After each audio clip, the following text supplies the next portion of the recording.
Everests ir augstākais kalns pasaulē, un tā virsotne atrodas 8848 metrus, 86 centimetri augstumā, tātad gandrīz 9000 metri, jeb 9 km virs jūras līmeņa. Un tas atrodas uz robežas starp Nepālu un Tibetu. Everest nāves zona sākas aptuveni 8000 metru augstumā, 8 km augstumā, kur skābekļa līmenis ir pārāk zems, lai cilvēka ķermenis varētu ilgstoši izdzīvot. Un šajā zonā daudz alpīnisti zaudē dzīvību, hipoksijas, apsaldējumu, spēku izsīkuma un smagas augstuma slimības dēļ. Uz Everesta ir daudz mirušu alpīnistu, kuru ķermenis nevar nogādāt lejā apglabāšanai. Tiek lēsts, ka aptuveni 340 cilvēki ir miruši mēģinot sasniegt vai atgriezties no Everesta virsotnes. Un daudz no šiem ķermeņiem paliek uz kalna, jo to nogādāšana lejā ir ārkārtīgi sarežģīta un bīstama. Ķermeņi bieži vien kalpo kā ceļazīmes, jo tie ir saglabājušies augstuma dēļ un atrodas noteiktos augstumos, kas palīdz citiem alpīnistiem orientēties. Piemēram, ir zināmi konkrēti ķermeņi, kas kalpo kā orientieri, piemēram, zaļie zābaki. Ķermenis, kas atrodas pie 8500 metru augstuma. George Melodijs un Andrew Irvins bija britu alpīnisti, kur mēģināja sasniegt Everest virsotni 1924. gadā. Viņi tika pēdējo reizi redzēti aptuveni 240 metru attālumā no virsotnes, taču viņi pazuda un nekad neatgriezās. Melodija ķermeni atrada 1999. gadā, bet Irvina ķermeni atrada tikai 2024. gadā. Un nav skaidru pierādījumu, ka viņi būtu sasnieguši virsotni pirms nāves. Tāpēc jautājums par to, vai viņi uzkāpa Everest virsotnē vai ne, joprojām ir neatbildēts.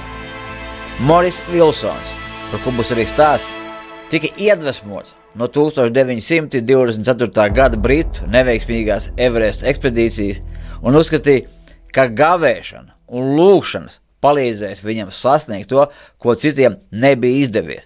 Wilsons plānoja uzkāpt Everestā viens pats, bez iepriekšējas alpinismu pieredzes un bez atbilstoša aprīkojuma. Un 1934. gadā viņš to arī mēģināja izdarīt. Wilsons, dzimis Bredfordā, pievienojies Lielbritānijas armijai Pirmā pasaules kara laikā, un viņš tika apbalvots ar militāro krustu. Viņš varonīgi cīnījās un no visas savas nodaļas karavīru izdzīvoja vienīgais. Pēc kara viņš cieta no fiziskām un no garīgām slimībām. Līdz 1932. gadā viņš piedzīvoja pēkšņu atvesļošanos. Nav īsti skaidrs arī par slimībām, ar kādām viņš sirga, ļoti iespējams tā bija arī tuberkuloze. Tad pēkšņi atvesļošanās ar lūgšanas un gavēņu palīdzību, ar kādu cilvēku palīdzību, kur viņš tā arī nav nosaucis. Un viņš ticēja, ka pasaules problēmas var atrisināt, apvienojot gavēni un ticību Dievam. Tas bija tas, kas viņam bija palīdzējis šajā cīņā pret slimību. Un neskatoties uz pieredzes trūkumu alpinismā un lidošanā, jo līdz šai vietai bija jānonāk ar gaisa satiksmi, kad avia instruktors, pie kā viņš mācījās, pēc apmācības mēģinājumiem pateica, ka viņam ir bezcerīga situācija iemācīties lidot, viņam grūti gāja ar šo mācīšanos.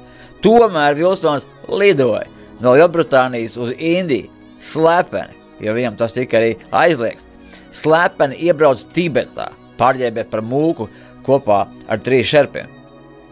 Un viņš devās ceļā 1933. gadā, un pēc vairākiem neveiksmīgiem mēģinājumiem viņš uzkāpa līdz 7450 metru augstumā. Tas ir ievērojami vienam pašam, bez īpaša aprīkojuma. Turklāt viņš esot meklējis pats savus ceļus, ļoti spītīgi, nevis par tiem, par kuriem bija jau kāda informācija, kur pareizāk būtu iet. Bet šī ekspedīcija beidzās traģiski. Viņš gāja bojā šajā kalnā. Tikai 1935. gadā viņa ķermeni atrada Ērika Šiptona vadītā ekspedīcija. Un ir bijuši strīdi par to, vai Wilsons varētu būt sasniedzis Everest virsotni vai nē. Taču lielākā daļa ekspertu uzskata, ka viņam tas nebija iespējams. 1953. gadā Tenzings Norgais un Edmunds Hilarijs uzkāpa Everesta virsotnē, kļūstot par pirmajiem cilvēkiem, kas to paveica. Protams, ir dažādas teorijas, ka jau kāds ir bijis arī pirms viņiem, arī šis pats Vilsons. Taču šie ir oficiāli datēti cilvēki, un viņu ekspedīcija bija plaša un labi organizēta. Komandu vadīja pulkvedis Džons Hans, un tajā bija aptuveni 350 nesēji, 20 šerpas un 10 alpinisti. Un šī ekspedīcija ir lielisks piemērs tam, cik svarīgi ir komanda, lai sasniegtu lielus mērķus, cik vispār ir svarīga komanda. Katrs komandas dalībnieks spēlē nozīmīgu lomu, lai nodrošinātu, ka Hilarijs un Norgais varēja sasniegt virsotni. Bija 10 alpinisti, un tikai 2 to sasniedza komandas darbā. Un tas parāda, ka, lai gan ne visi var uzkāpt virsotnē, katrs komandas dalībnieks ir būtisks čempionu komandā savā lomā. Un pirmais cilvēks, kurš patiešām uzkāpa un sasniedza Everesta virsotni viens pats solo gājienā, bija Reinholds Meisners. Viņš to paveica 1980. gadā. Un to viņš paveica 80. gada 20. augustā, bez papildus skābekļu un bez tieši komandas atbalsta.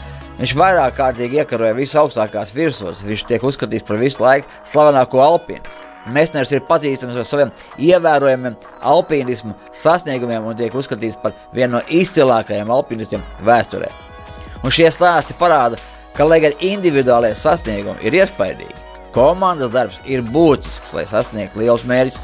Morisa Vilsona traģiskais mēģinājums uzkāpt Everestā viens pats kontrastēja ar Hilarija Norgai veiksmīgo ekspedīciju, kas bija iespējama tikai pateicoties plašai un labi organizētai komandai. Pat Meisners, kurš solo gājienā to izdarīja, taču viņš uzkāpa virsotnēm viens pats, taču viņš balstījās uz iepriekšējo ekspedīciju, pieredzi un zināšanām. Viņš bija neskaitāmās ekspedīcijās un neskaitāmās komandās, un viņa pieredze un zināšanas bija neizmērojams. Un tāpat arī vēlāk viņš kļuva par to, kurš iedvesmo un ceļ nākamos alpinistus. Un tāpēc, lai gan individuālie sasniegumi ir svarīgi, komandas darbs ir tas, kas patiešām ļauj mums sasniegt virsotnes. Un kad Vilsonu atrada cita alpinistu grupa, viņš bija skelets, apvilkts ar sasalušu ādu, sasalis, rokā turot kurpju šnoras, un viens zābaks bija novilkts. Tika atrasta arī viņa dienas grāmata. Vilsona pēdējais ieraksts dienas grāmatā: brīnišķīga diena uz priekšu. Kāds brīnišķīgs apliecinājums, afirmācija. Brīnišķīga diena, kāda ticība cilvēkam. Brīnišķīga diena uz priekšu. Šis traģiskais notikums vēlreiz uzsver, cik svarīgi ir komandas loma un atbalsts sarežģītos un bīstamos uzdevumos un vispārīgi. Viņa stāsts kalpo kā atgādinājums, ka pat visstiprākā ticība, apliecinājuma, grība un pārliecība nevar aizstāt komandas darbu un atbalstu. Komandas princips ir universāls un neatceļams. Visi lielākie sasniegumi izriet no komandām. Saņemot enerģiju no komandas, mēs varam iziet un gūt personīgas panākumus. Šādā veidā turpinot apli un kustību, pievienojot vērtību komandai. Savukārt komanda šādi kļūst stiprāka un pievieno vērtību katram individuāli. Tātad svarīgi ir turēties kopā un individuāli gūt panākumus un dzīvot pilnvērtīgu dzīvi. Over the hills and everywhere go, tell it on the mountain that Jesus Christ is born. While the shepherds kept there watching, o'er silent flocks by